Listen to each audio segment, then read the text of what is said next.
కూర్చోండి కూర్చోండి bus please కూర్చోండి. వచ్చింది నిరసనకి, మనం నిరసన చేయడానికి వచ్చింది, నిలబడడానికి కాదు. కూర్చోండి.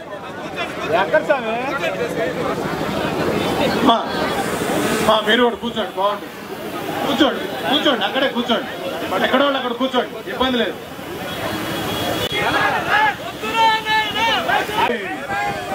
Hello AP, hello AP.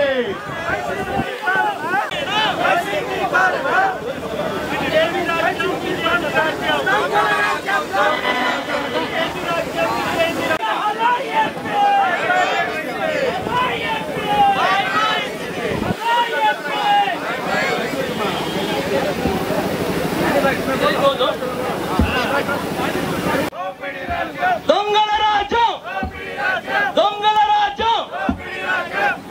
ఇల్లు ఉన్న దొంగలు, ఇంట్లో ఉన్న దొంగలు బయటికి రావాలి. ఎస్, అది ఎలా నేను చెప్తాను.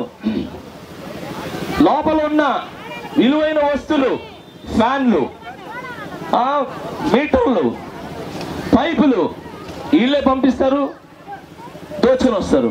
సో ఎవరో కాదు, వైసీపీ దొంగలు లోపల ఉన్నారు. వాళ్ళు బయటికి రావాలా? ఇల్లు దింపాలా? ఇల్లు దింపాలా?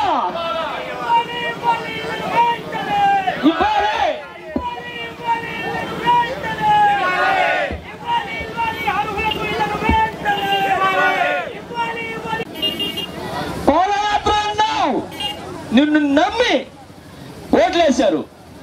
పాదయాత్ర చేసినందుకు పాపి కూర్చున్నావు.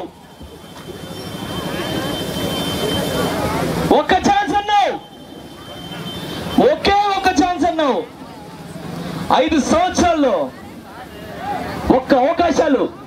దానికి మెయిన్ కారణం ఏంటంటే ఇల్లు గురించి అండి. రాష్ట్రంలో 14 లక్షల ఇల్లులు ఇచ్చారు, శాంక్షన్ అయినవి. సో నెల్లూరు జిల్లాలో 40,000 ఇల్లులు